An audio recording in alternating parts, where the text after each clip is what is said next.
Okay. Many people have asked me the ingredients of my caramel popcorn, but technique in this is much more important than the ingredients. The ingredients are 1 stick of butter, 1 cup of sugar, 1 tablespoon of water, and 3 tablespoons of vanilla. The purpose of when you turn the heat on, the purpose of the water is to get the sugar started melting before the butter already starts. So the sugar will not burn as it's likely to burn. Because by the time we're through, I've never taken the temperature, but it's very molten. One would wonder why the water was even that necessary, but it was just to help the sugar get started. What we are going to be doing, we are going to be stirring it. The main important thing about this, it's very, very hot. Also, I have 8 cups of popcorn that I use the air pop for. I have made it with regular salted popcorn before, which is also good. It's like a caramel, sweet caramel, salted caramel, but I choose to use air pop. Also, try your best to get all the kernels out of it. Nobody wants to bite on a kernel. We are going to be stirring. When I first got this recipe, it actually called for 1 teaspoon of vanilla and 12 cups of popcorn. I've adjusted it because if 1 teaspoon of vanilla is good, 3 tablespoons has to be better. And I use 8 cups of air pop popcorn because it makes it a little bit more caramely. But of course, those 2 things are adjustable to your particular taste. The 1 stick of butter, the 1 cup of sugar, 1 tablespoon of water is not flexible. They stay the same. We're going to continue stirring this until it has a silky caramel look. You'll first notice it's going to turn foamy, but you just got to keep going. I don't know exactly what the temperature is. I'll let those of you who have a candy thermometer figure that out. I go by sight. I have burned it before, but it's been probably 10 years since I've actually burned a batch. It's still good, just a little bit burnt. If you don't cook it until the foam disappears, it'll have a grainy texture to it, which is still good. I've never thrown it away. It's still very edible, but I prefer smooth caramely. I stir it constantly because with the gas stove, the heat will run up the side of the pan, and that's where it has a tendency to get the hottest. So I just keep stirring that in. You'll notice it's starting to turn kind of foamy. We are going to continue until the foam stops. I made a batch right before this batch, and it's sitting over there cooling.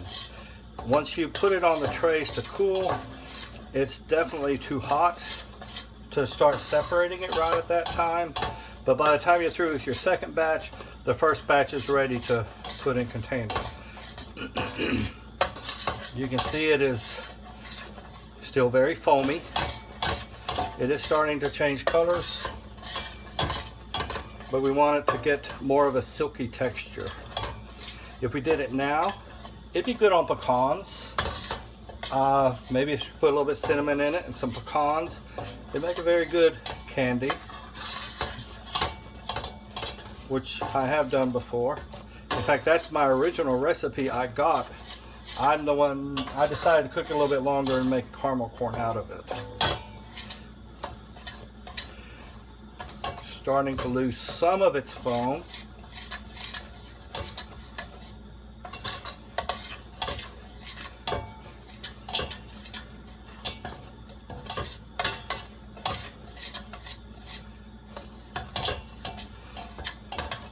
But like I said, when people ask for the recipe, it's hard to just give them a recipe and say, make it. I figure this video might help explain a little bit of the difficulties in it. starting to lose some of its foam, as you can see. But it's not quite silky enough. I do already have the 8 cups of popcorn measured out, because once this is ready and we turn off the fire, you have to work fairly quickly, because you've got to kind of fold in the popcorn, and if you don't do it quick enough, you've got a pretty big old popcorn ball. Okay, you can see that most of the foam is gone. We're getting a more silky texture. Now I just kind of, there's probably 15 minutes or at least 30 seconds between not being done and burnt with this recipe. As you can see right now, all the bubbles are gone.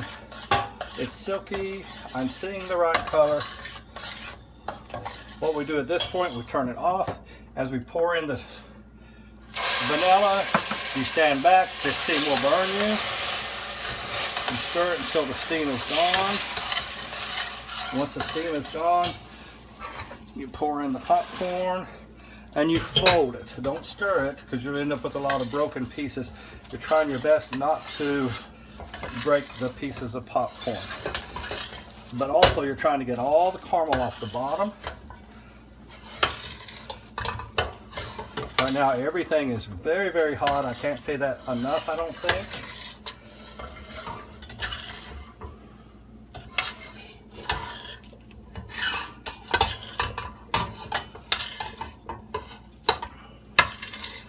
Once you're pretty sure you got it all off the bottom, we are going to go take it over, and I have 2 trays set for me to spread it on.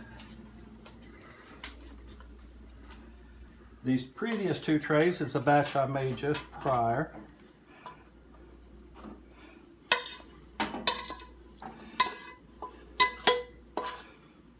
Put it on the 2 trays.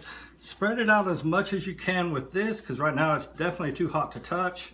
The more you spread it out, the easier it'll be to break it up later. Now, as for the yield, the last time I made this, I made 21 batches and the yield was 16-gallon bags. So it's a little bit less than a gallon per batch. Okay, to show you how it's broken up, the previous batch is now ready. Chloe's going to help us by picking it up and start putting it in a container. As you can see, it comes up easily. So that's all I know about caramel corn. So enjoy making it, sharing it, and eating it. Thank you.